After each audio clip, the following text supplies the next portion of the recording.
Hello students, welcome back to my channel. आज हम लोग आपकी वर्कशीट नंबर 39 करने वाले हैं, जो आपकी क्लास 8 इंग्लिश मीडियम की एसएसटी की वर्कशीट है। बच्चों, ये हिंदी मीडियम में अपलोड कर दी गई है। अगर आप लोग हिंदी मीडियम से हैं तो अपनी हिंदी मीडियम वाली वर्कशीट कीजिएगा, वो मेरे चैनल पे अपलोड कर दी गई है। चलिए स्टार्ट करते हैं। इसमें आपको दिया गया है इंडस्ट्रीज़ के बारे में। जैसे कि मैं हर वीडियो में क्वेश्चन पूछता हूँ, अगर आपने आज की सारी वर्कशीट मेरे चैनल से करी है और आपने वो पूरी देखी है अपनी, तो आपको बच्चों डेफिनेटली क्वेश्चन देखने को मिलेगा। अगर आप लोग उसका आंसर दोगे तो आप लोगों के घर पे गिफ्ट सेंड किया जाएगा, जो कि पहले भी काफ़ी बच्चे विनर हुए हैं। ठीक है, 24 दिसंबर की आपकी वर्कशीट है। टाइप ऑफ इंडस्ट्रीज के बारे में दिया गया, on the basis of size small scale industries और आपका लार्ज स्केल इंडस्ट्री।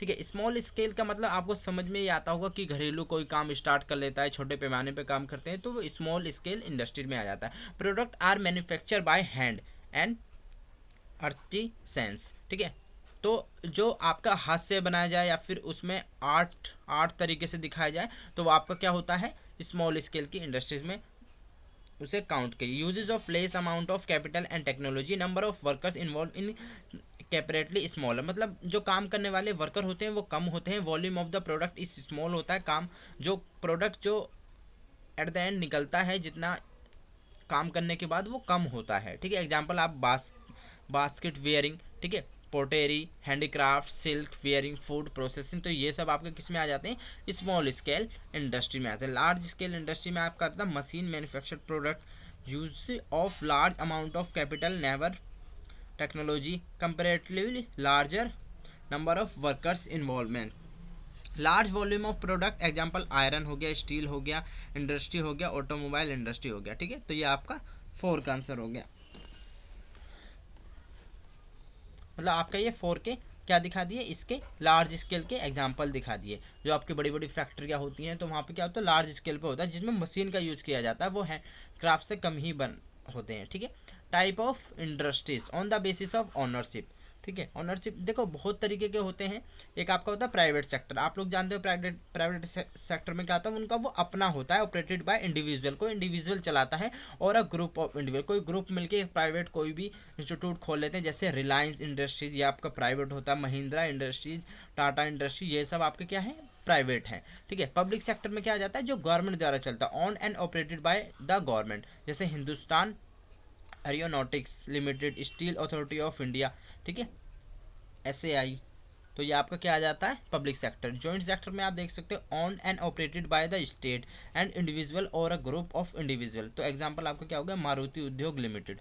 ठीक है, कोऑपरेटिव सेक्टर आप देख लेते हो, ऑन होता है, ऑपरेटेड बाय प्रोड्यूसर्स, कौन चलाता है उसे, प्रोड्यूसर्स चलाते हैं, एंड सप्लायर्स चलाते हैं, ऑफ द रॉ मटेरियल, जो कोई रॉ मटेरियल होता है उसके द्वारा वो लोग यूज़ करके बनाते हैं। ठीक है, वर्कर्स और बोथ। ठीक है, तो आपका आ गया आनंद मिल्क यूनियन लिमिटेड, सुधा डेयरी, तो ये आपके कॉर्पोरेटिव में आ गया। अब आपके क्वेश्चन आंसर दिए गए हैं इसमें। देखिए फर्स्ट में क्या पूछा गया, देखिए मैं आपसे एक क्वेश्चन पूछ लेता हूँ, आपको बताना है जो ये आप जैसे कि शूज़ पहनते हो, तो ये आप बच्चों आपको किस में आता है। ठीक है, आपको बताना है जो आप जूते पहनते हो लार्ज स्केल इंडस्ट्री में आता है या स्मॉल में आना, आपको ये बताना है। ठीक है, चलिए अब चलते हैं हम फर्स्ट पे। What do you understand by small scale industry and identify few small scale industries functioning in your neighbourhood. देखिए इसका पूरा का पूरा आंसर आपकी वर्कशीट में दिया गया है, तो आप यहाँ से पूरा इसको नोट डाउन कर लेंगे तो ये आपका आंसर हो जाएगा। मैं आपको बता देता हूँ।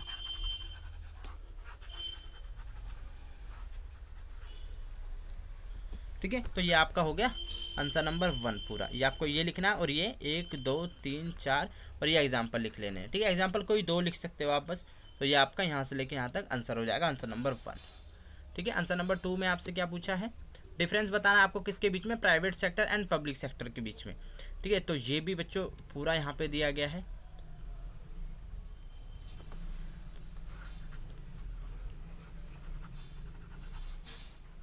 देखिए आप सबसे पहले लिखोगे प्राइवेट सेक्टर और आपको पब्लिक सेक्टर, यहाँ पे एक लाइन ड्रॉ करोगे तो आप एक तरफ ये लिख लोगे, एक तरफ ये लिख लोगे, बस बच्चों ये आपका आंसर नंबर 2 हो जाएगा। ठीक है, फटाफट सभी बच्चे लिखिएगा, फिर आंसर नंबर 3 की तरफ चलते हैं।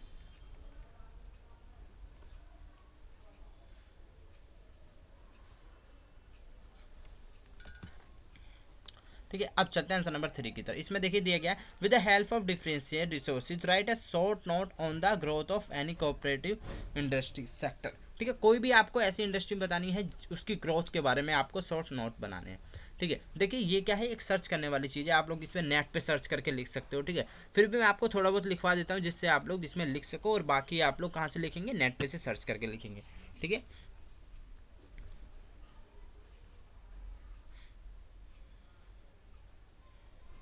आप लिखोगे in 1854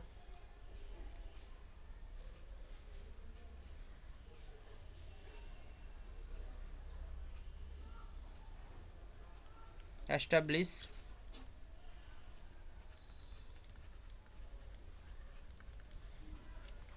of a modern cotton textile factory in Mumbai, in Mumbai,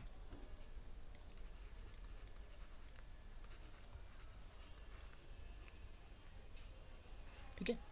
1854 में एक किसकी, कॉटन की एक स्थापना की गई, मॉडर्न किसकी, टेक्सटाइल फैक्ट्री की, जो मतलब मशीन के द्वारा बनाई जाती थी, ठीक है। तो सिंस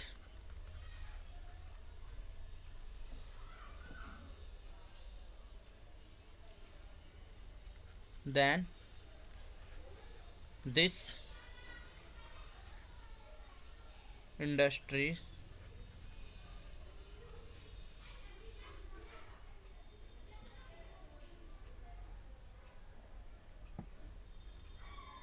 has been achieving